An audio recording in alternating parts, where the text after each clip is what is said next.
He always All talks right, to himself when we're at this part of the show.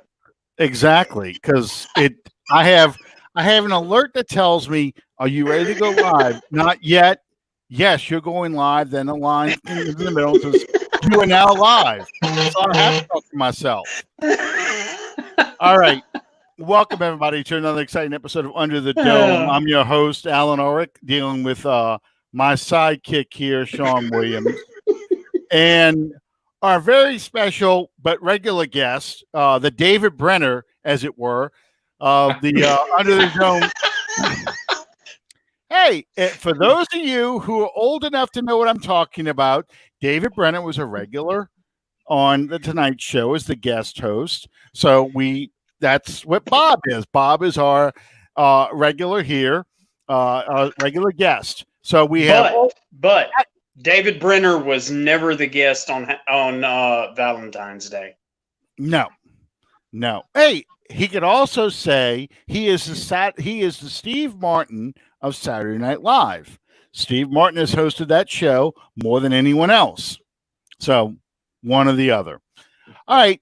Welcome, everybody, to Under the Dome. And this is Sean down in the bottom, cutting up as usual. Bob, broadcasting from the upper east side of beautiful Pennsylvania, getting ready to go to the beach soon. So lucky him. Here is a story all about how our life got flipped, turned upside down. Anyway,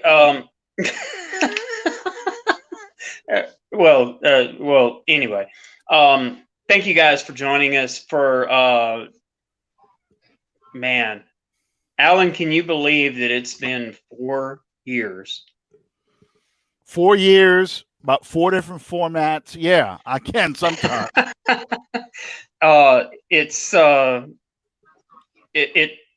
staggers the mind, but at the same time, we built this model to last, and it's something that we've worked very hard at. And to everyone, first and foremost, I gotta say thanks to Tony and Joey from the C3 podcast that got us our start, that helped us to find our feet, so to speak. To all of the people that have come and gone along the way, one of which is our very esteemed guest tonight. Every time Bob's on, I glow because I take a great amount of pride in the fact that everything that Bob is, everything that he does, as talented a writer, as talented as he is, the show that he does, that all started on Under the Dome, and I'm going to take ownership of that, if that would be okay for this. This format. I love. There's no way that I could love this guy anymore if we shared the same blood in our veins. He is like my brother from another mother. I call Will my nephew. We make that trip. Hopefully, continue to make that trip once a year to New Orleans to see one another. And all that being said, the host of the Bayou Blitz podcast, writer for Sports Illustrated. I'll let you continue and finish out that resume, because it's gotten to be way too lengthy for my poor memory to recall. Our very special guest for our 4-year anniversary show, Bob Rose. Well, thank you, Sean. Thank you, Alan. For not only having me on, your terrific show, but especially such a prestigious occasion. And no, I can't believe it's been 4 years either. You guys were my very first show appearance. Your show, everything that Kyle Mosley and myself do on our show, the Bayou Blitz, we model after not only Kyle's past experiences, but what I've seen from you guys doing as well. And both of you have been so instrumental to everything that I have done. All of our mutual friend Barry Hurst has got me started in the writing industry, and John Hendricks kind of picked up that baton and taught me so much. And now I'm with Kyle and John together at the Saints News Network and SI.com. And then from the video and audio media side of it, you guys have been the backbone for everything that I've done, and your continued support. And really, the listeners and viewers of Under the Dome have helped give me the confidence to fumble along in my own career, going forward. But it has meant so much, both of you guys, and you are true friends. I couldn't be closer to you if you were my own family. And that trip, that yearly trip where the three of us see each other, it means a lot to me. Hopefully we can do it more often, keeping our fingers crossed so we can pull it off at least once this year. Yeah, you're right. Looking forward to bigger family functions in the future as well. But congratulations to both of you on 4 years. Here's preeminent cheers to at least 4 more of a terrific product. Thank you, Bob, for the kind words. And as always, we do appreciate you being on the show. Okay, so we'll be the 3 in the stands at the Saints play this year, right? Yeah, but we have to set 6 feet apart. Right. I don't know how that's going to work. I really don't. I've been watching some of the Major League Baseball stuff just to get an idea of what they could possibly do. Playing in front of empty stands does not sound appealing, even with cardboard cutouts. It's weird. It's weird, and it doesn't feel like sports to me. So I don't know how they're going to do this. Bob, do you have any ideas or speculations on how this season's going to play out? Well, your guess is as good as mine, is the simple answer. The more complex answer is the season will play out in some way, shape, or form. Mm-hmm. There's just too much money involved in the NFL and the individual teams, for them to scrap it. I mean, hell, you look at the NBA and Major League Baseball, and they did call off their season only to come back now. And even the NBA, the NBA should have been, in a normal year, the NBA would have been done over a month ago. Mm-hmm. But they're bound and determined to finish their season. And the NFL is taking note of that. And I don't really think it was ever in their plans to scrap the season altogether. What I have been curious about, and what really none of us have any idea over, is what kind of contingency plans does this league have? If the numbers if the COVID-19 cases continue to increase, because we've not seen really any indication. It's kind of a play it by ear sort of thing. And frankly, I'm disappointed in the NFL because of that. Go figure. I'd be disappointed in Roger Goodell and the league office. But frankly, I was really impressed at how they started the off season. They did what they did with the draft. Then they canceled the off-season workouts, even bringing their scouts in off of the road, saying, go home, stay safe. That was an encouraging sign to me that, whatever that they were going to have planned for the preseason and upcoming regular season, that they would have plans B, C, and D, whatever was necessary. And it doesn't appear like it appears more like they're sort of playing it by ear. The general feeling that I get is if they start the season, if the league dictates, if league-wide dictates that they're going to start the season without fans, they're not going to open up the year and say, we're not going to have fans at all this year. I have a feeling they're going to play it segment by segment, probably quarterly. Yeah. For example, open up the first 4 games without fans and seeing how things progress or regress. But as it stands right now, the league office is leaving it up to each individual team to set their own stadium capacity differences. And only, there have been a couple teams that have stepped forward. Tampa Bay Buccaneers being one of them. Saying we only plan on having 10 to 20 fans, 20,000 fans, excuse me, in attendance. And different teams have sent out emails or letters to their season ticket holders. The Saints have been one of those teams, with an opt-out clause to their season ticket holders, saying, if you wish to opt out, there won't be any financial penalty, et cetera, et cetera. We'll move your monies to the 2021 season or whatever the case may be. Other teams have been taking a more aggressive approach, like I mentioned with the Buccaneers and some others, about announcing specifically that they plan on limiting attendance. Other teams probably have said that they plan on doing the same thing, but haven't come out with any specific numbers. So at least some teams are doing something, but again, it's still a real gray area and wide open for speculation right now. Well, Bob, let me ask you this, and I'm sorry, Alan. No, it's okay. Let's shift gears from not necessarily from the ownership and management side of it to the other side, to the players. As we've heard today, the one team that comes to mind is the New England Patriots. You've got all of these players that are vying to opt out of their season. Now, how is that going to affect the teams moving forward? Do you think that they will possibly pursue moving forward with their season, damn the torpedoes, full speed ahead? Or, what's going to be the options left open for them?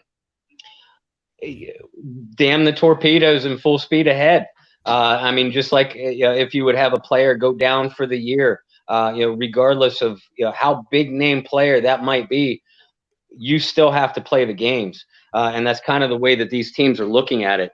One thing I did notice that happened within the hour, just before the three of us came on air, was that the league did specify that, if you as a player opt out, that's certainly you're right, which we'll get into in a minute. But if you opt out, you are opted out for the season. You cannot change your mind and come back at any point in time, including playoffs. So that was one of the. I would go one step further, and if I were in management, I would say that if you opted out on the season, then you opted out of your contract period. And that's one of the questions right now that I have. The two major questions that I have is, if a player opts out, whatever guaranteed money they have is still going to be there, but are they going to count against the team salary cap for 2020? If that announcement is out there, I haven't seen or heard it. And then the other one, like you said, if you opt out, if you're Alvin Kamara, for example, knock on wood there, he's entering the final year of his contract. Let's not jinx anything, okay? So if he opts out, does that mean that at the end of the 2020 regular season, he's still going to be a free agent? My guess is probably, because he is still going to receive the money for the 2020. But again, the NFL, league-wide, at least they made the announcement, the league office did, that says if you opt out, you're done. You cannot come back this year. Yeah. But they've left the door real wide open as it stands right now to what else is going to happen from that player's contract perspective and from the team's perspective, if it counts against your salary cap. And if so, is the league going to adjust the numbers of the salary cap this year? There's still a lot of questions that have to be answered before that first season, regular season game on September 10th. And go ahead, Alan. So you actually bring up a good point. Let's just say a guy who is going to be an unrestricted free agent next year, like an Alvin Kamara, if he opts out, but his year will still count, okay, he can kind of use that almost as leverage against a franchise to get a deal done now. And how will the league respond to right now what we've seen, except for the Patriots, we've seen from the Saints, fourth, fifth, sixth string players who are opting out. We haven't seen a star player opt out. So let's say, for the sake of argument, Tom Brady opts out for Tampa Bay, or Patrick Mahomes would opt out from Kansas City, Drew Brees from New Orleans, Russell Wilson, someone major like that who is not a replaceable player. What happens then? I don't know if the league is really prepared for that, because will they say, well, you know what? You just have to go with your second string guy and good luck, just like replacement players back in 1987. Yes, yeah. I can't see any scenario, no matter how bleak, I can't see any scenario where ownership and the league as a whole, the shield, where they don't move forward and they don't put a product on the field, because not from a business standpoint, you're not putting product on the field, you're not generating revenue, you're not making money. Exactly. I don't see any scenario, however bleak, and to speak also to the reference that you made, Alan, in 1987, it was replacement players, but it was football. And the game counted. And the games counted. I don't see any scenario moving forward where there is not a product on the field every 7 days. And now it's going to be really interesting to see exactly what sort of, because the difference being, this is not a question of monetary gain or loss as it was in 87. This is a question of a player's personal health, theoretically speaking. We're living in unprecedented times, and unprecedented times lead to unprecedented measures. Well, and that's my concern, that what happens how does the league address major stars deciding to opt out? Alvin Kamara's contract situation aside, will a player use this year as leverage, since it's not going to count towards his it will count towards his accrued years for free agency. Will that player use that leverage to get a better deal? They will be willing to sit out a year and make the franchise pay him sooner. I don't know. That's an interesting idea that I didn't really think about until Bob mentioned it. But see, the thing about it is, you're dealing with maybe, and God, I hate to say this, you're dealing with probably the most selfish, self-absorbed, self-serving people on the planet. Well, when it comes to professional athletes, and I don't say that in a condemning tone. I say that in the terms of they have to be, because that's their business. But at the same time, they're not going to be thinking about what's best for the New Orleans Saints, what's best for the New England Patriots, what's best for the Kansas City Chiefs. They're going to be thinking about what's best for Alvin Kamara, what's best for Patrick Chung, what's best for Patrick Mahomes. Yeah. And you know what? They should think that way. Because these players realize also that it's a business. And I was on a Jordy Holtberg show earlier today, and this exact subject came up. And look, some of us forget, because even in the media, like the three of us are, the bottom line is we're still fans first and foremost. And it is easy to forget that there are human beings, fathers, sons, husbands underneath of those helmets. So I can't imagine for 1 second that this decision to opt out or not opt out for these players comes lightly, because you are not only talking about your livelihood and your personal safety, but you're talking about potentially bringing a potentially fatal disease home to your wife, to your parents, to your children. And on the other side of that coin, this is, it's their livelihood and it's their profession, but it's also a dream for most of these players since the time that they were little boys. And, now they're facing the decision to, do I potentially walk away from that dream because you have your spot on the roster now. If you're, say, a middle or back end of the roster player, you have your job in the NFL now. It's nearly secure, or as secure as it can be in this profession. Now you opt out, you come back, you're a year older, you are a year more out of football shape, even if you're keeping yourself in athletic shape. What if you can't? And this is what I always told kids when I coached or tried to live this myself as an athlete. You try not to let yourself get too far out of shape, out of volleyball shape, out of football shape, or whatever, because you build yourself back up, but you can never reach that very pinnacle again because you fall a little bit short each time. Well, for some of these guys, let's face reality, like a Cole Wick or a Jason Vanderlaan, who opted out today, as you said earlier, Alan. Vanderlaan was a rostered player last year for the Saints, back end. Cole Wick is a practice squad player. So you're talking about hanging on to your dream, your profession by that much. Yep. That much is all it takes for you to lose hold of that, lose grip on that dream and on that profession. So I don't think for one second that the decision to opt out or not opt out has come lightly to these guys.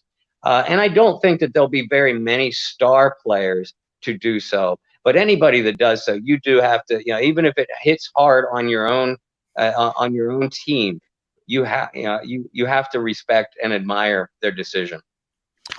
Well, and this is what we were talking about last week, and also 2 weeks ago when we had Gene on from Buck What You Heard. Okay, so let's say that we go through training camp and very few cases come up and things like that, and the regular season starts. Week 1 of regular season, they do testing 4 out of 5 days. They go through practice.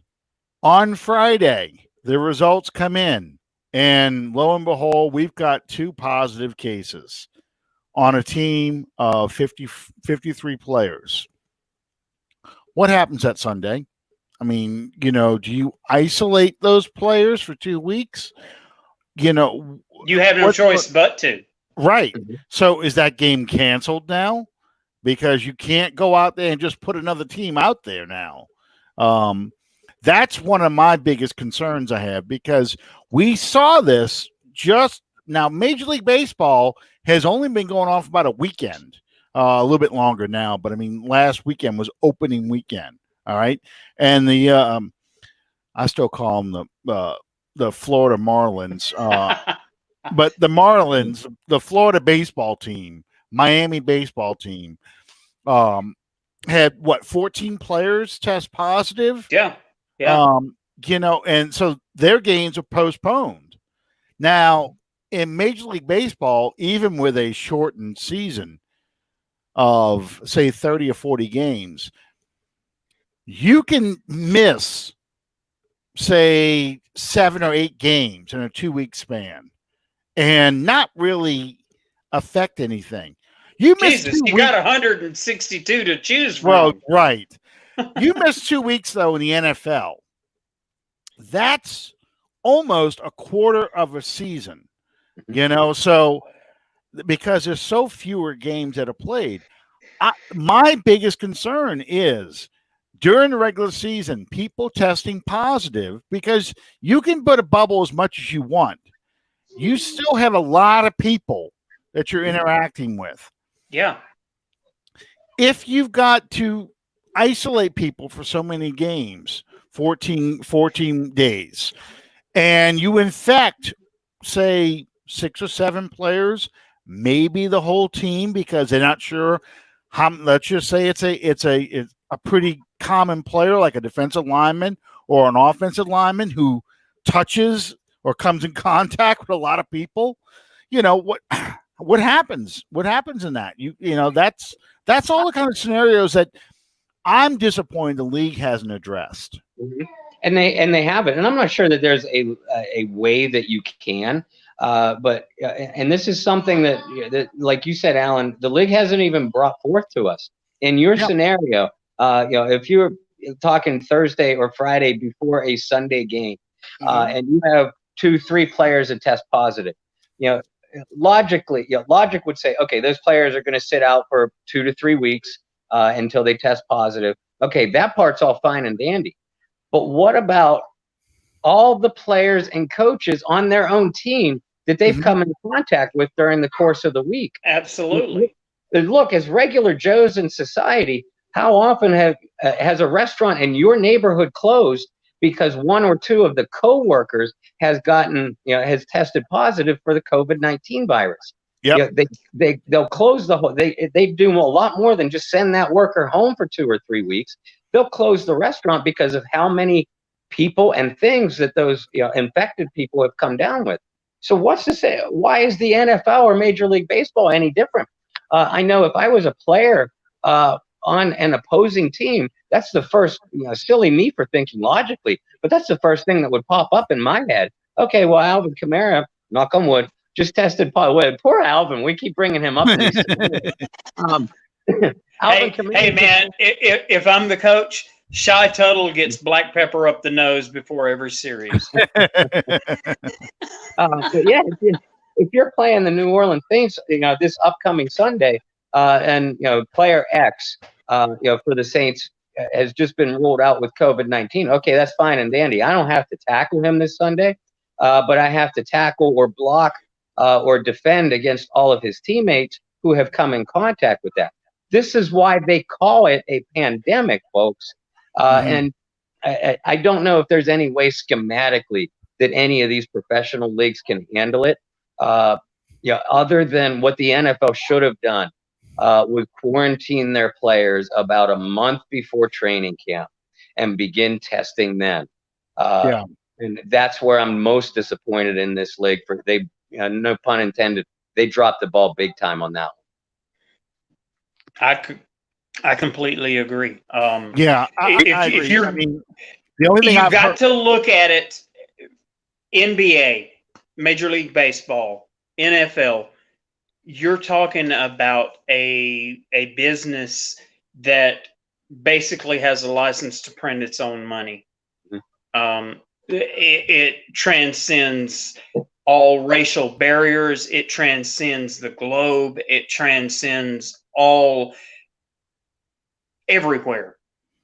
And there's a lot more that you could have done along the lines of promoting your product and moving your product forward during this crisis than what you've done. Well, I think the NFL believes they can create a bubble and isolate these players. And it goes right back to Roger Goodell's It goes right back to Roger Goodell's Adolf Hitler mindset, where he is all-knowing, all empowered. Everything must go through Roger Goodell, Hitler.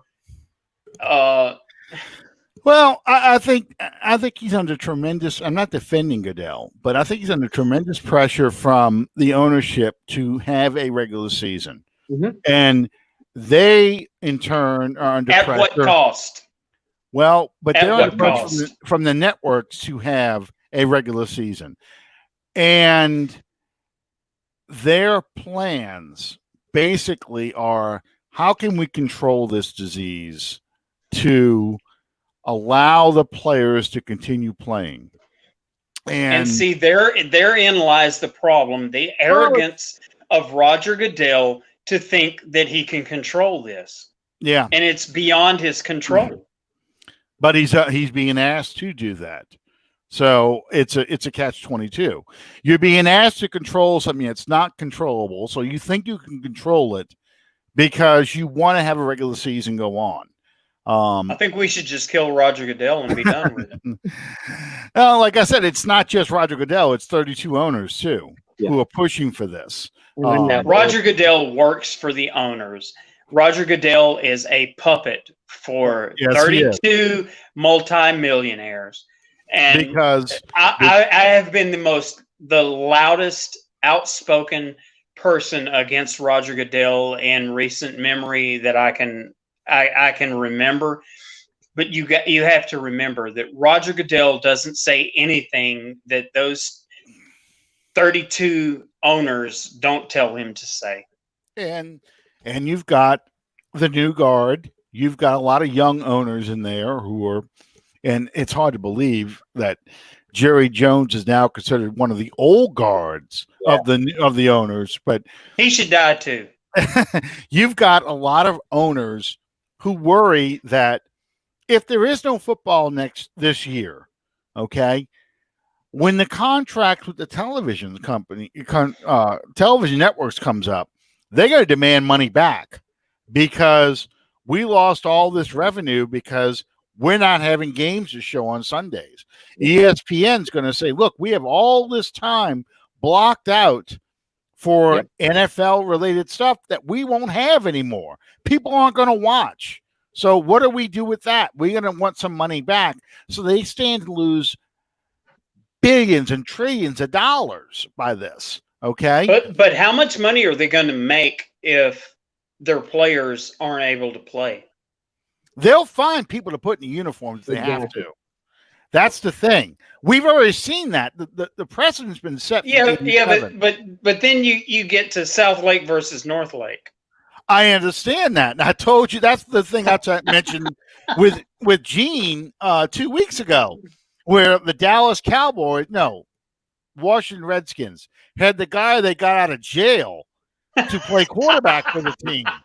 Yeah, for the replacement games. So I mean, they'll do it. They'll do whatever they can to get bodies in uniforms. And you may not get, and I'm not trying to scare people, you may not get Brady versus Breeze. You may get another Fourcade versus, the overthrowing Samoan. One of those guys, Jack Thompson.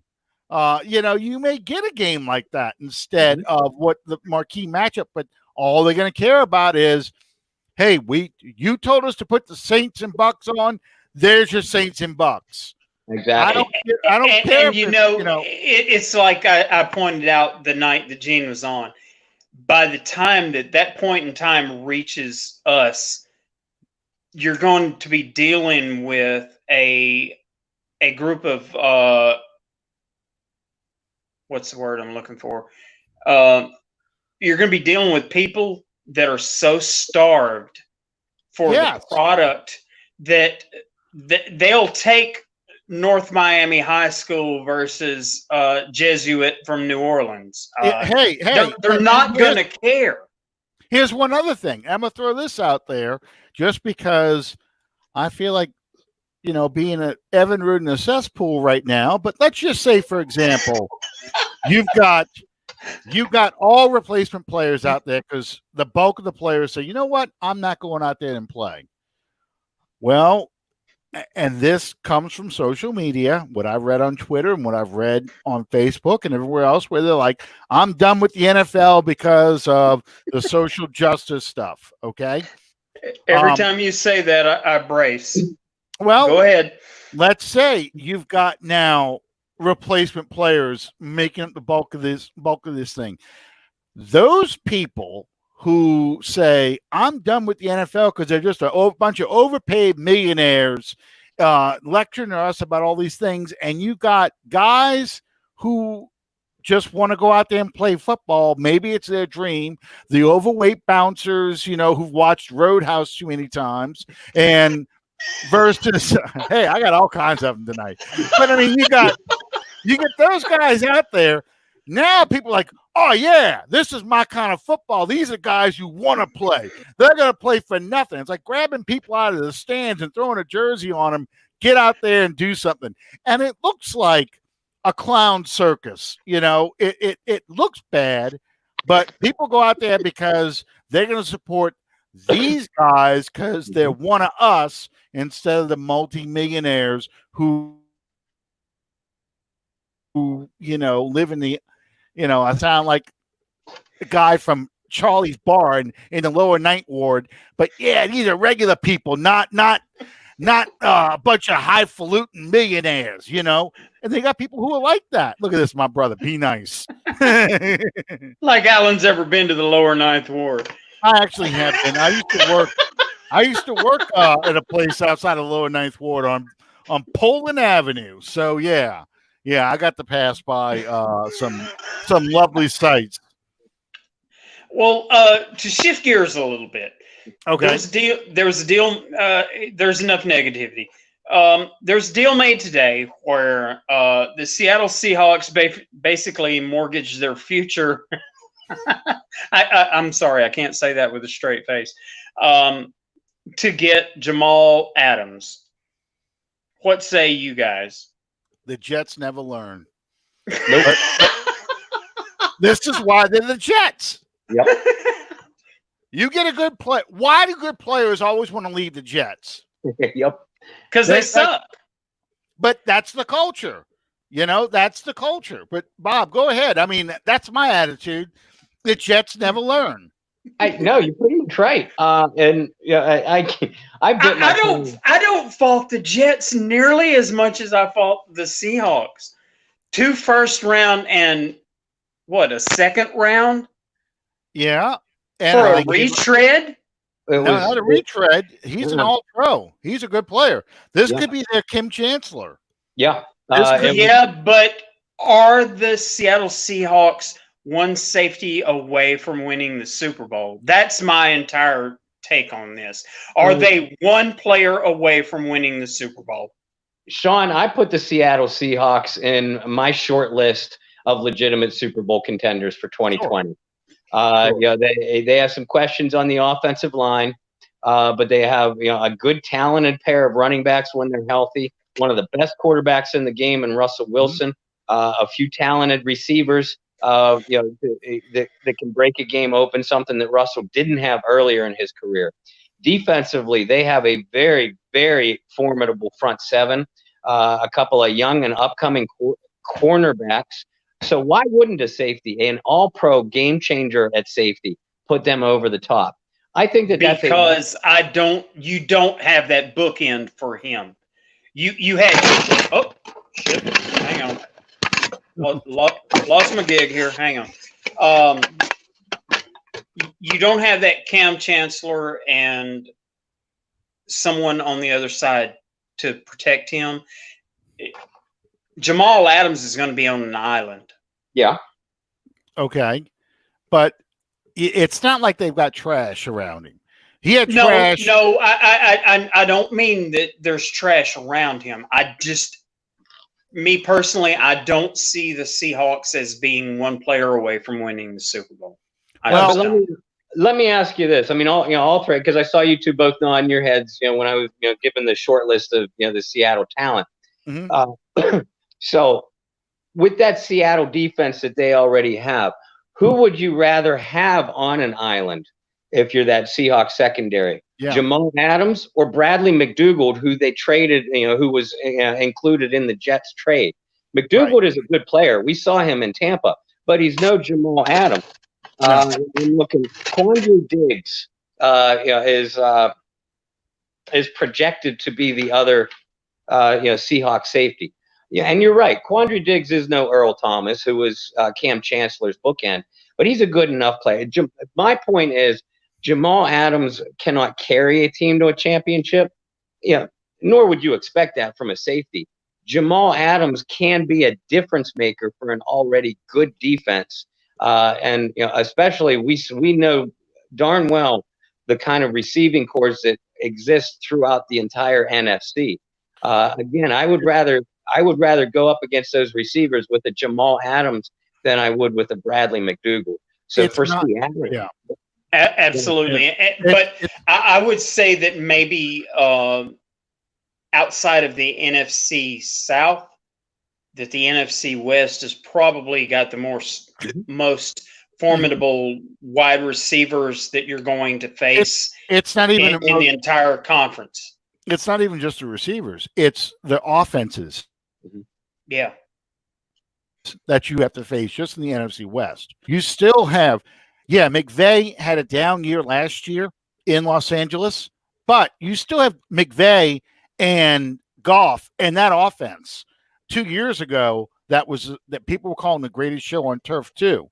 You still have the 49ers out there with, I know they lost the Super Bowl too, but they've got a strong defense and a good receiving core in San Francisco. And they just got more young talent brought in.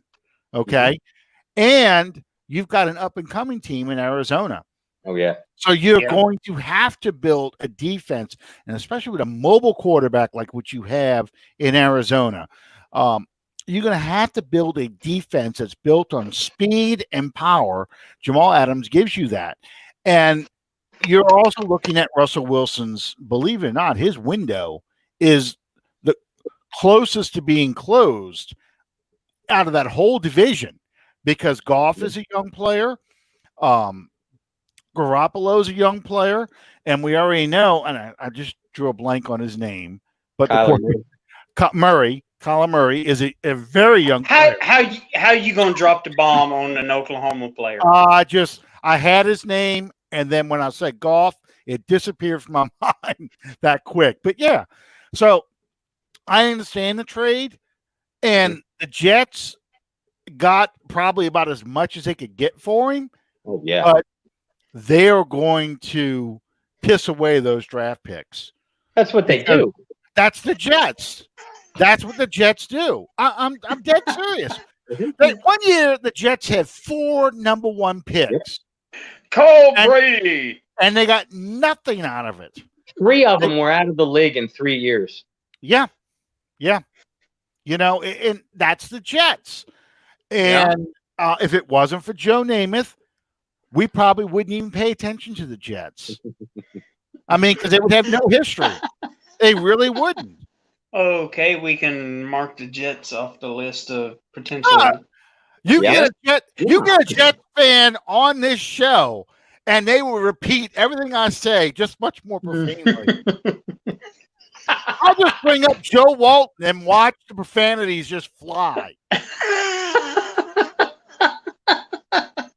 Yep. Because the Jets. It's like my cousin who lives in New Jersey. My cousin said the difference between Giants fans and Jet fans is about 100 IQ points. So if you add in 3 people. Yeah. Because it's just the Jets are the NFL laughingstock. They really are. Because they screw up more things, which is why I used to love when the draft was always in Square Garden, because Jet fans pissed off about their first round pick was my single joy on draft day for the first round, because I remember watching. Yeah, there we go, Chad. I remember watching when in '95 when Warren Sapp was sliding down the draft board, and Jet fans going, "We want Sapp! We want Sapp! Kyle Brady!" And of course they take Kyle Brady instead of him. Oh, and the fans are like, "Oh my God!" And then not getting Dan Marino. 83. Yeah. All the things. I mean, y'all can YouTube. I posted it plenty of times, but why do we want Dan Marino when we can have Ken O'Brien? Yeah. And Ken O'Brien really wasn't a bad quarterback. But he wasn't Dan fucking Marino. Right. If you got your choice between Dan Marino and Ken O'Brien, I'm taking Dan Marino.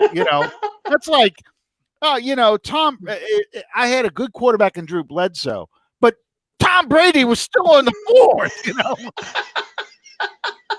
That's basically the equivalent in that. So, all right. I could trash the Jets all day. I really could. I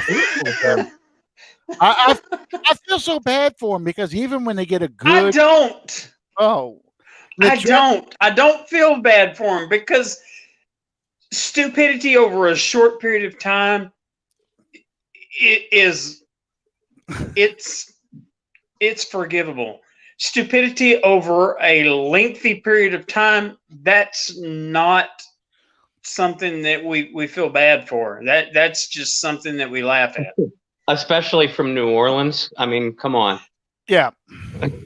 And Well, there we go. I see, except for the Joe Namath part, I see the Saints in a lot of the Jets' history.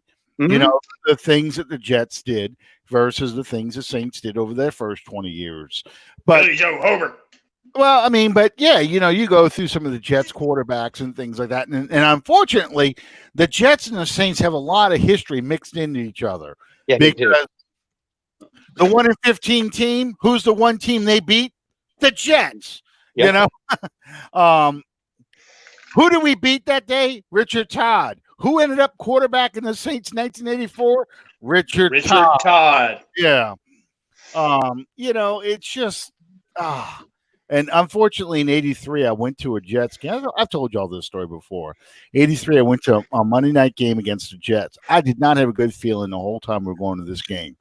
And my parents are all like, "Oh, it's gonna be fine. They're gonna win this game. They're gonna go to the playoffs." I'm like, no, they're not. Warning number one. Yeah, well, warning number two came. I was invited by my best friend, and he had to sit in the aisle. The aisle seat. I had to sit in the middle, and we were up in the terrace level. And this is before they renovated the dome. So these little black. Oh, that was back in the days of the gondola. Gray plastic seats. So you sit like this.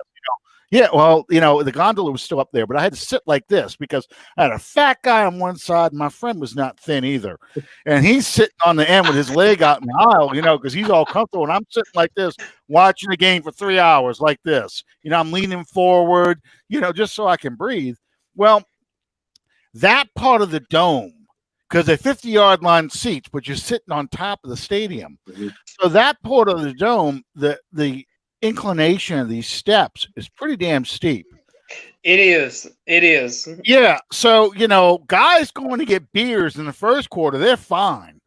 Going back at the fourth quarter, they ain't doing too hot walking up. They're kind of swinging it. And he's getting beer splashed on him the whole time. I'm like, yeah, asshole, you had to sit on the end. You had to have that seat. Enjoy your beer, so. The very first game, Saints game that I ever went to, it was the final game of the season of Cam Newton's rookie year. And our seats were 3 seats from the top of the Superdome. My soon-to-be ex-wife, I guess. Evidently. Yeah. That's what I hear.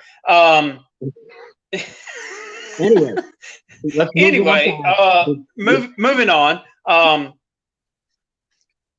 She was like 8 weeks pregnant, and we're sitting there, and New Orleans proceeds to just put a absolute ass whipping on Carolina. And I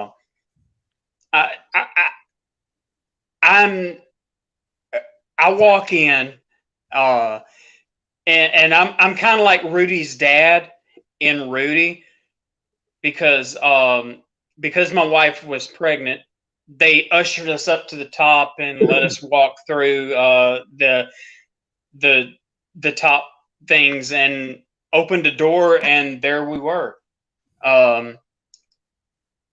And we walked down to our seats, and she looked at me and she said, "Are you okay?" And I said, "This is the most beautiful sight these eyes have ever seen." I'm sure you.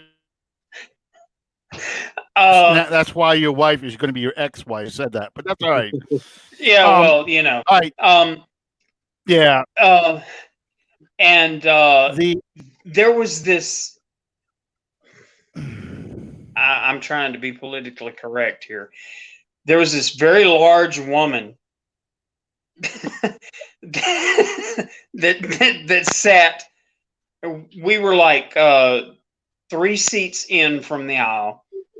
There's this very, very, very large woman that sat on the aisle seat across the aisle, and about 3 touchdowns in, you know, Saints tradition, Saints score, and the music goes off, and everybody dances in the aisles, and she turns and looks at me, and she says, "Something wrong with you, boy?"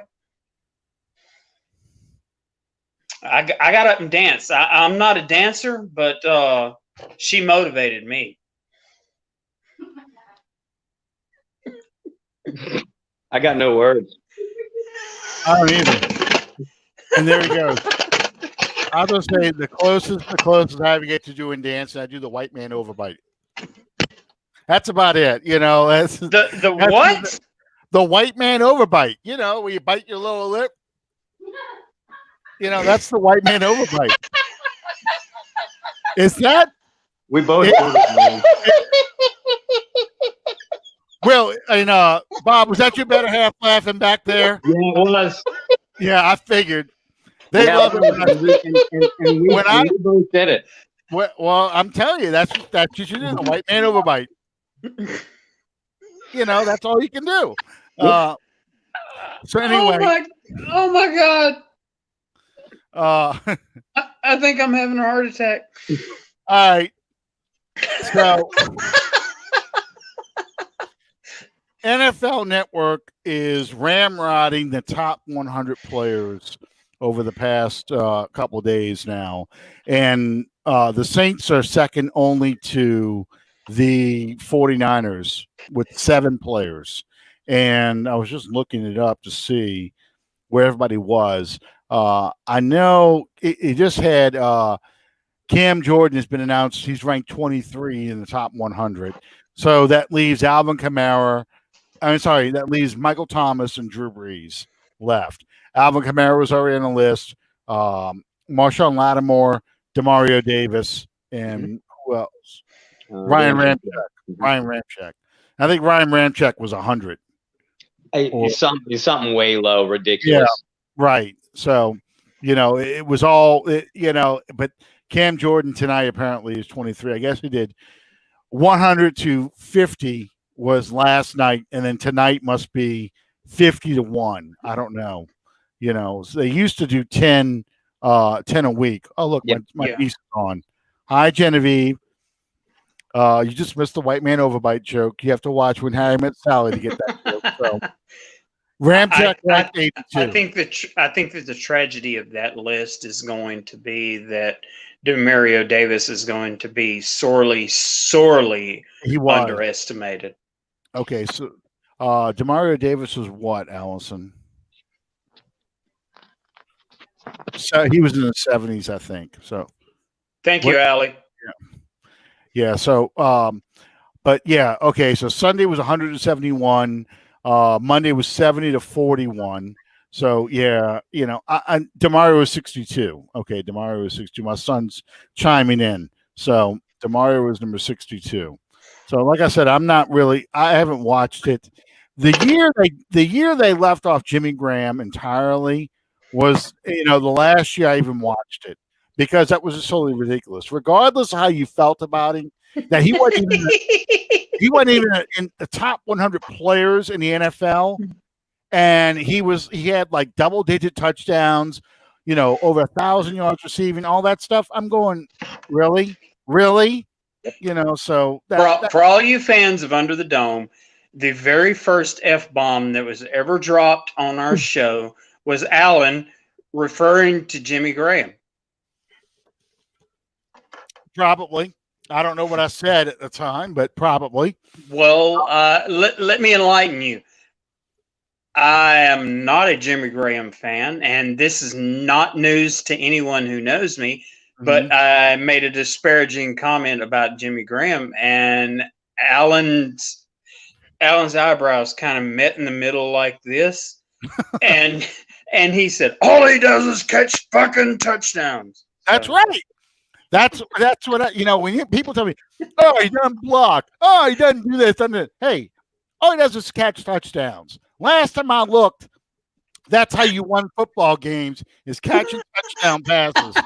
So it's just like just like the Falcon fans started this crap about Michael Thomas. All he catches is slants. Well, if all you catch is slants, how come you clowns can't stop him? Right? yeah. So Them slants for 6 are still 6. yeah. Yep. Listen, the last year that this will tell you that anybody that knows me knows that I'm no fan of the NFL Network. But the last year I stopped watching the top 100 countdown was the year that Peyton Manning was number 30 or 31. The year that he had his neck surgery and didn't play a damn down. Yep. And he was in the not only top 100 but in the top 50. I remember that. I cashed in my chips at that point. I know.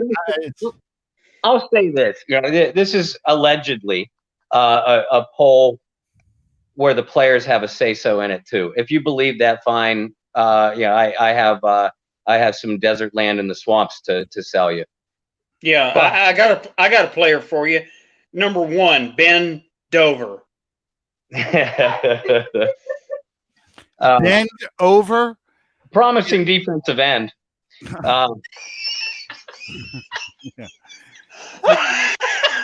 Like the teammate Neil and Bob. Is that your names or what y'all do?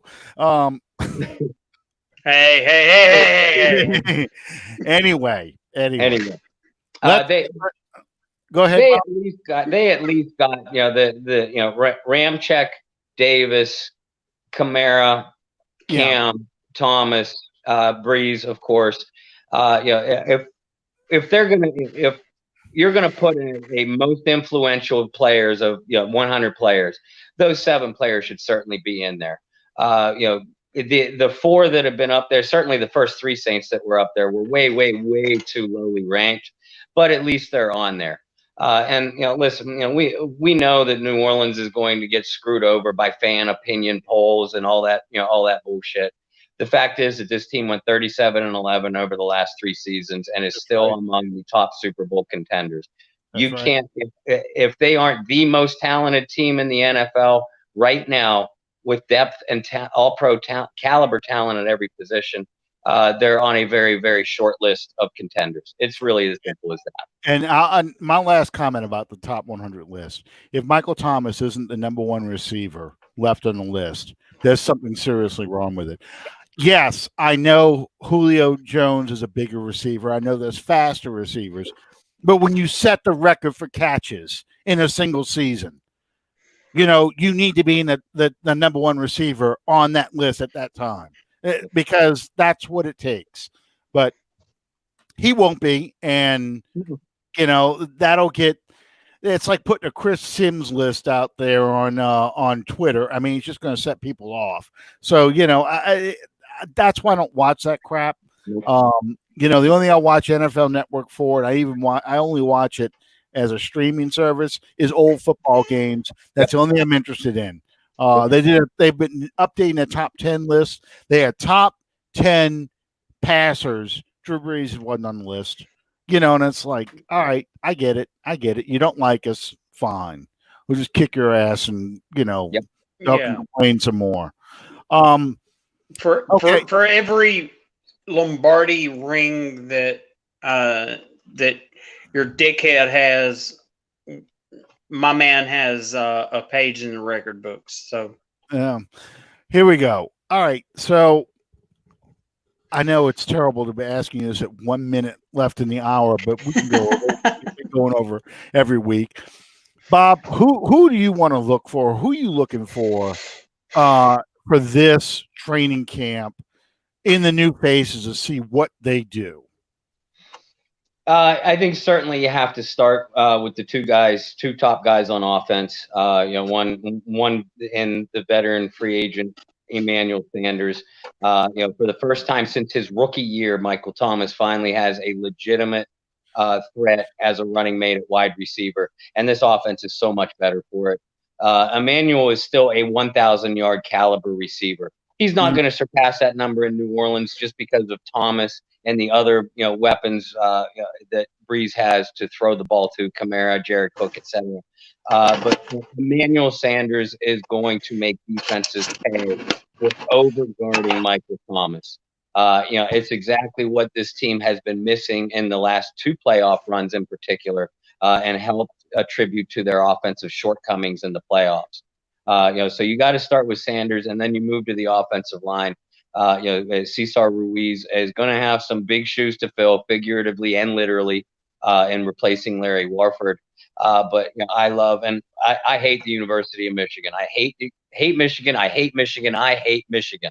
But Ruiz is one hell of a player. He is an extremely intelligent offensive lineman, just like they got out of Eric McCoy last year. So I have no worries about him picking up the line calls quickly. He adds so much more athleticism to that offensive line than Warford gave them.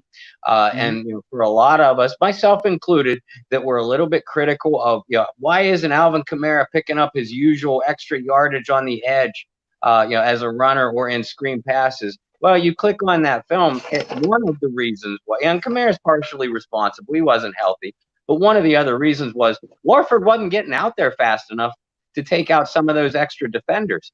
Cesar Ruiz will. Yeah, Cesar Ruiz will. So I'm anxious to see how much more he adds to what Peyton can do offensively. Offensively, as far as the two newcomers, that's who I'm looking for. Defensively, we know what Malcolm Jenkins can do. It's no secret, and he's going to do what he does. And also bring a lot of leadership to those young guys in the secondary. But the other new guy that I'm really looking forward to, if he could, and he's not a new guy, but he'll feel like a new guy if he can stay healthy, is Alex Anzalone. Anzalone is a Pro Bowl caliber talent that will add so much to this Saints linebacking core, and the all-pro beast that is Demario Davis, if Anzalone can stay healthy. And obviously, you got to be excited about what Zach Bond can bring to this defense. I think Zach's snaps are going to be limited early on on passing downs while he picks up the nuances of pass coverage, because Bond wasn't asked to do that very much at Wisconsin. He has the athleticism to do it, just the inexperience. But I think we're going to see a lot more of Zach Bond as the season goes along. But the Saints got themselves a first-round talent in the third round in Bond. Well, and it's interesting the way you said it just now. You pretty much are going to think that Ruiz is going to take over at guard and McCoy is going to stay at center. I'm leaning the opposite way. I think Ruiz moves to center and they put McCoy at guard. That's the battle. Unfortunately, I know a lot of people are interested in the quarterbacks, but that's really the battle I'm upset we're not going to be able to see because there's no preseason games. Mm-hmm. And Alan, initially on draft night and for the subsequent weeks afterward, I would have definitely agreed with you, because you look at Cesar Ruiz and he just looks like a center. And both Ruiz, and what's nice about this is both Ruiz and McCoy are interchangeable. Yep. But in recent weeks, and especially talking to Mike Detillier, who we all know and respect eminently, Mike has brought up some good points that have really, crept inside and gave birth in my brain. And that is this: the Saints are looking to replace one starter in Larry Warford, right? Mm-hmm. Which is significant enough a chore in a regular offseason. Yeah. Not to mention the fact now we're talking about an offseason without any kind of workouts or preseason games now. Mm-hmm. So if you plug Ruiz in at center instead and move McCoy over, you're now talking about replacing two offensive line positions. No, I totally agree. With that. Certainly, I can see why. And each player is definitely capable, both physically and intellectually, to do it. So I wouldn't be surprised if that scenario took place. And And the Saints. The Saints have a nice luxury in those two players, and the fact that they can be interchangeable. But I'm with you. In a normal preseason in preseason games, I would have been most interested to see how that would have shaken out. Because this is going to sound terrible, but it goes back to what Bradshaw said about Mike Webster years and years ago. Bradshaw said when he saw Mike Webster bend over, he said, "Now that's a butt I can get behind," because he was built like a center. And I don't even know where to go from there. But that was it. He said that was the ideal butt to get behind to take a snap. And I look at Ruiz, I'm like, that's a big ass to put right there in the middle of that line. And he is built like a plug. He really, if you think of the offensive line as a wall, he is built like the fire plug that you stick right in the middle. He's short and stocky, wide body. It's ideal for a center. But I'm with you though. I can see that moving him over to guard that first year because LaCharles Bentley played guard his first year. He's a natural center. It's not uncommon to do these kind of things. It's just I don't give a shit if they go guard, they go center, they go tackle. I don't care as long as it translates to. Yep. Hey, the thing is though, Drew Brees is least effective if you can get pressure right up the middle in his face. Exactly. And where did we see the most problems come from? Exactly. In that Minnesota game, it came right up the middle. Okay. Yep. And in 2018, when Max Unger was on the decline, if you look where that pressure was coming from, again, right up the middle, so in the heyday of the 2011, 2009 teams, when you had, Jari Evans and Carl Nix at your guard positions, and you had a good center both in Goodwin and in De La Puente, Breeze had a wall right there, and he could slide up and step into the pocket to unleash the bomb. Okay, and that's where I think we need to focus our strength. I know a lot of people are down on Pete, but if at least we can get that with Ruiz and McCoy, you at least have a strong right side where you can run the ball and we can throw from the right side in a la moving pocket. And you really get a much better passing offense and especially a running offense. So, okay. So I'm with you on Bond as well. I have been saying this even before we had the canceled offseason programs. I think Bond doesn't start week 1, but assuming it's a regular normal season, that COVID doesn't have any effect on it, I think Bond takes by at least a bye week, which I think is week 6? 1, 2, 3, 4, 5. Yeah, week 6. Okay. I can see Bond sliding in. When you start playing the Panthers, then you go to the Bears to play the Bucks again. It's the end of October and November. Week 6 is actually the second to last week of October. So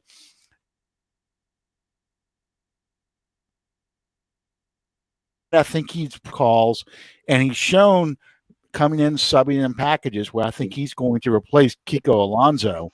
And Alonso and Anzalone will be the ones doing the swapping in the middle.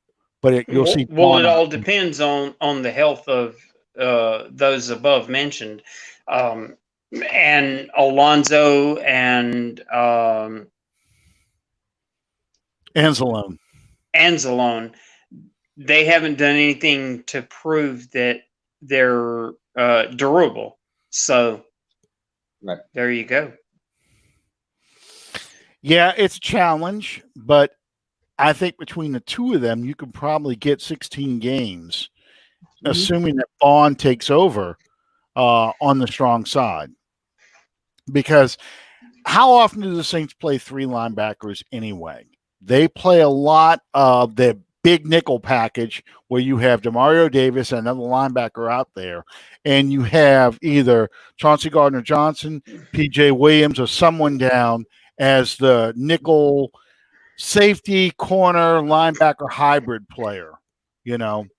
So I think that, you know, if they can try and limit, you know, the amount of I guess injury or exposure these guys could get to injury, I think that they'll make it fine with those linebackers. I agree with that, and especially with Malcolm Jenkins. And we saw, you know, we've seen Von Bell play that role very, very well in the previous 2 or 3 years. Malcolm Jenkins can play down into the box, you know, defend the run very, very well, and certainly still has the athleticism to take on a tight end. Absolutely.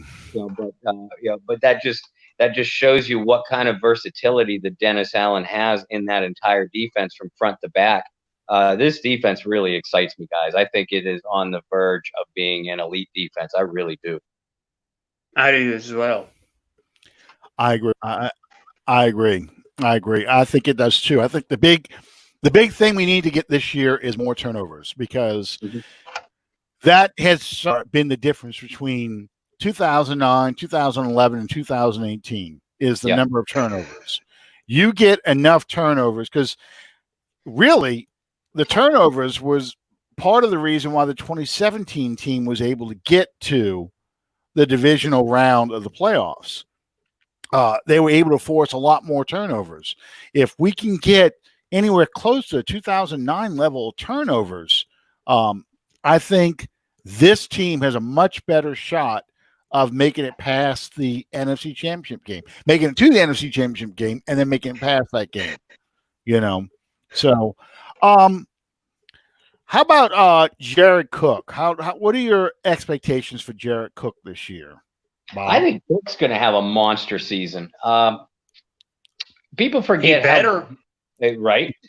People forget how good he was last year down the stretch. Because some people, myself included, were coming down on him a little bit for a slow start. And I was too. When Drew went out, Cook started to really catch on with Teddy Bridgewater, which wasn't a big surprise. Bridgewater has always relied on his tight ends. But then when Breeze came back from his injury, I thought that Cook's production might take a little bit of a step back then, because, again, he wasn't used to his quarterback before, and now his quarterback is just now coming back. And the opposite was true. If you look at the numbers, Cooks was as good as anybody else in the league at the tight end position. During the last 2/3 or so of the year, just as good as or better than Travis Kelce, Zach Ertz, George Kittle. Cook still he has the size that no defensive back can match up with, and the athleticism that no linebacker can match up with. And now he has a full off season. Granted it's abbreviated, but he has a full off season to digest that offensive system. He's more used to his quarterback. It wouldn't surprise. I mentioned before how we shouldn't expect Emmanuel Sanders to go over 1,000 yards. I would expect Jared Cook to exceed 1,000 yards receiving.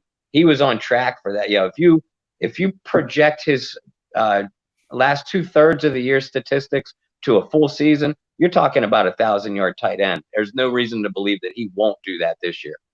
Absolutely. I totally agree, because I thought him getting knocked out of the game against the 49ers really swung that game to the 49ers' favor. Much like in 2011 when he knocked out Pierre Thomas. Absolutely. Yeah, I thought they had no answer for Cook. They had no one to match up with Cook. And the Saints were rolling them. I mean, 2 touchdowns in 5 minutes? Yeah, pretty much. And, when he gets knocked out of the game, it took the Saints a little while to kind of recover from that. And in the meantime, the defense was giving up, a lot of yardage, a lot of points. Yeah.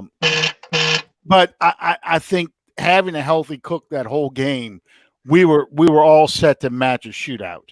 You want to play a shootout game, we got the weapons to go shootout with you. And I was really that was the one game where I really recognized the impact Cook was having on the team that year. And I want to see that kind of production the whole season now, like y'all do. So Yes. yes.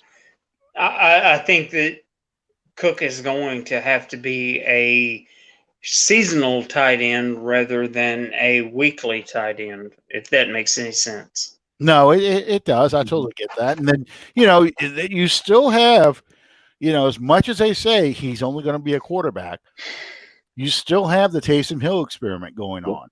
And Taysom Hill is probably your fastest receiver, next to Emmanuel Sanders out there.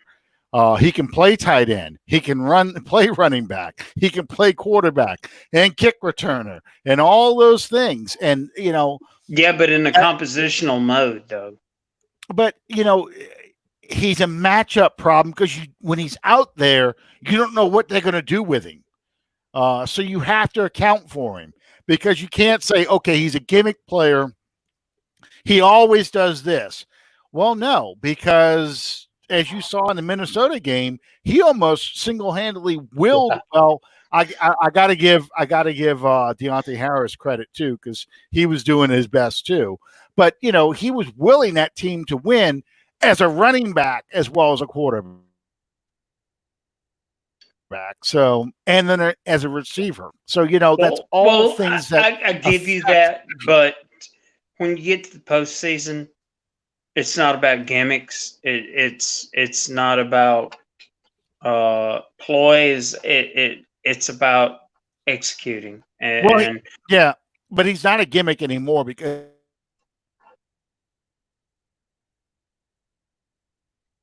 that's how you have to account for him just as much as you have to account for Alvin Kamara.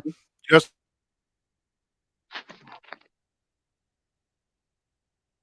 for when he can play all those positions. When the Saints line up to punt, for example, you have to be prepared.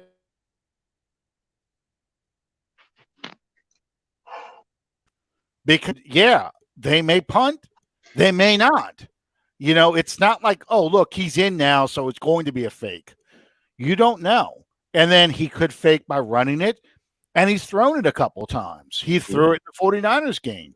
And really, if we would have had a better understanding of the damn rules, that fake probably works. Instead of sending the gunner out as a wide receiver, you send the edge guy out as the wide receiver, then it is pass interference. Yeah.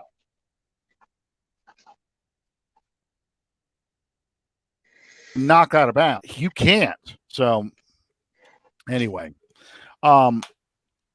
Okay, Bob, one last question for you tonight. Undrafted free agents. Who are you looking for, and how hard is it going to be for an undrafted free agent to make this team? I'll answer the second part of that first. It's going to be really hard for undrafted guys to make this team in 2020. Not only because the team is just so stacked everywhere, but even that aside, we have seen undrafted, free agents. Look, as recently as last year, Deontay Harris and Shai Tuttle made significant impacts on a very, very deep team then. So I'm not discounting them, and they're certainly coming to a franchise and a head coach more willing to give legitimate chances to undrafted guys than perhaps any other in the league. But again, it's the lack of preseason games to make an impact. And they didn't have a chance to make an initial impression on their coaches in OTAs or mini camps. Yep. I do. I feel bad for the undrafted guys this year. And I'm keeping my fingers crossed that the NFL does them and all teams at least a small favor by extending practice squads. I agree. Totally. We'll see if that happens. I think it will, but we'll see if and when that happens. But in the meantime, my favorite undrafted guy is Keith Washington, the cornerback from West Virginia. That kid's a player, and he fills a need for the Saints. New Orleans' biggest weakness, really only glaring weakness in my opinion, is the lack of a number 3 cornerback. And unless you think it's going to be Patrick Robinson or you have any confidence at all in PJ Williams. I don't. But having said that, Washington plays a position where it might be more difficult as any other, other than maybe cornerback, to break into the league and make a significant contribution as an undrafted guy. So Washington's behind an even further 8-ball. Outside of that, a lot of people like Joe Bocci, the linebacker from Michigan State. He's a real good fundamental guy, good understanding of the game, just a limited athlete. Offensive line. Saints always love undrafted offensive linemen. And the kid Calvin Morton from Oregon, he literally played every single position, including center, during his time with the Ducks. He's not a real athletic guy either, so his long-term future doesn't project as a tackle. But he has decent enough mobility and such a terrific understanding of the game that I could see him stick at one of the interior spots. And again, he has the versatility that Saints coaches love. And look for Jawan Johnson too, the wide receiver out of Oregon.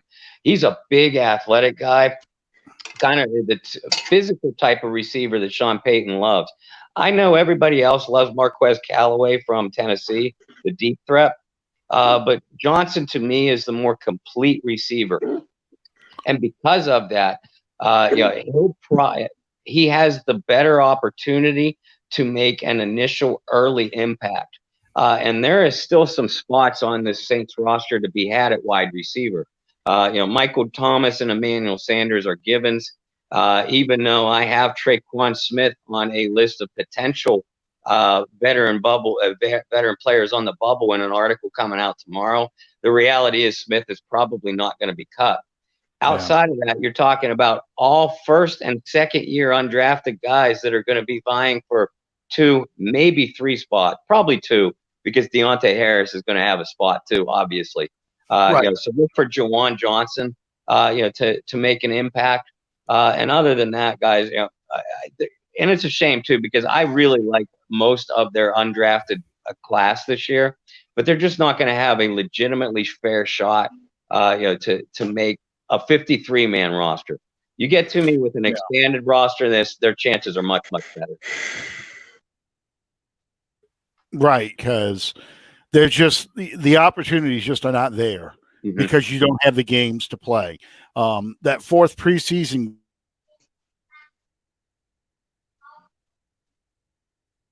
is a makeup weeks ago, and I'll say it again. The reason why Emmanuel Butler did not make the team and Lil Jordan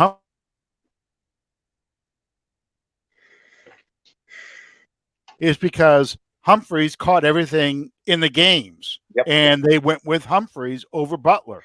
And I don't know how this is going to play out because you're not even going to have the opportunity for joint practices. So you're going to rely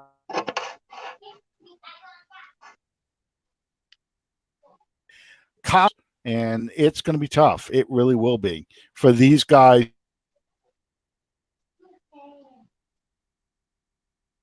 The experienced veteran player. So a guy like Carr will probably beat out maybe a Johnson.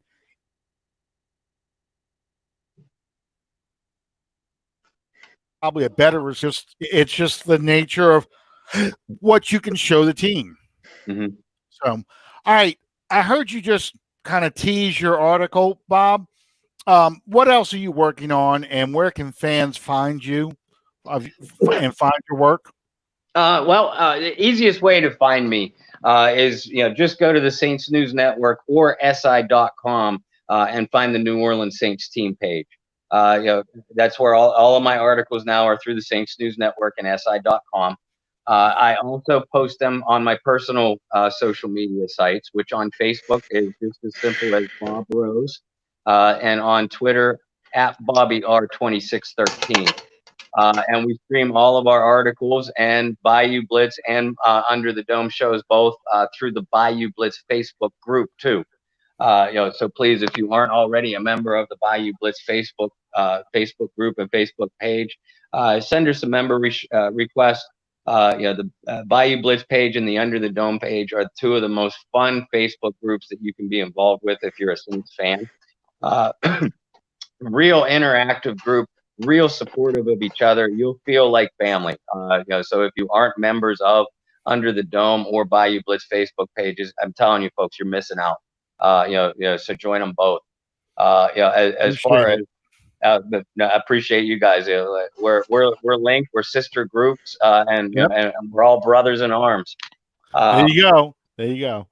But obviously, media access to Saints training camp is extremely limited, and I say that tongue in cheek. There's really not going to be any significant media access at all. So we won't have our insider John Hendricks at camp there. I'm sure we'll have an opportunity for some Zoom interviews and press conferences, from Coach Payton and some of the players after practices. And I expect some Zoom footage to be available at practices too. So we're a little bit limited on our articles, but nonetheless, we're going to do what we do. I know I'm going to focus on, I mentioned cornerback, but some of the other training camp battles between players or groups of players that I expect. We're going to, it never hurts to look ahead. I know I have an article that I'm working on that's going to come out either at the end of the week or the weekend. Sort of a writers roundtable poll on how important the Saints should address some of their impending 2021 free agents. John Hendricks, put out an article just that way about Alvin Kamara a couple weeks ago. I did one on Demario Davis, and I'm preparing one on safety Marcus Williams now. So we're trying to manufacture stories as best we can, and we're giving you the best content. Hopefully we're going to have games to talk about sooner rather than later. But I do think we put out a pretty good product. And for those of you who do read and continue to support us and me individually, thank you so much, and nothing but love for you. Absolutely. Well, Bob, y'all do great work. You and John are two of my favorites to read on a regular basis. Okay, so this training be a little bit back in time kind of training camps, back when it was very restricted media access and very little information coming out there. I expect almost all the practices to be held in that facility with very little media present. I'm curious to see how this goes on, and I expect a lot of Zoom press conferences with very limited questioning. So but we'll see how this goes. In the meantime, thank you guys for joining us. Sean, any final words before we go off? Thank you, Bob, for so much for joining us on our 4-year anniversary. You're my brother from another mother, man. Well, you know what? I feel the same way about you guys. I feel bad for you that I had to be your 4th-year anniversary present, though. Y'all got to do better than that to each other next year. But seriously, thank you so much for everything that you have done for me. Both of you mean so much to me. The COVID stuff's even affecting some of the guests that we try and get. So, hey, you're our fallback option. How about that? I'll take it. I think I was Lauren's fallback option too. It's how it works. There you go. It's how it works. But no, you're always welcome because, again, because of your writing and the articles you do, you bring in a great insight and a great third voice into the podcast.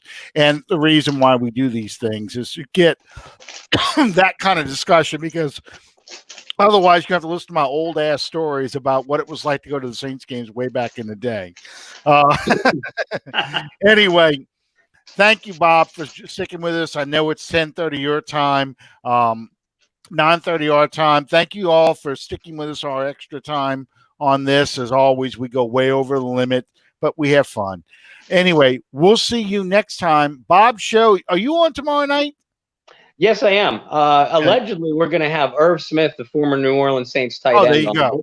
I say allegedly because he and I are we text back and forth a few times, handful of times a year, and we had it. He and I had it set up last week to come on this week, and the old waiting for confirmation. But Irv's never let us down.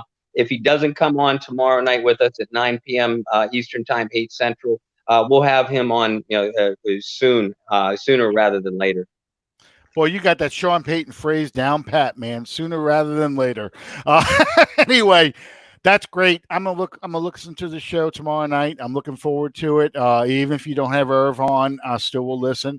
But in the meantime, thanks, Bob, for joining us, and thank you guys for sticking with us as always. And we'll see you next time on Under the Dome. Good night, everybody.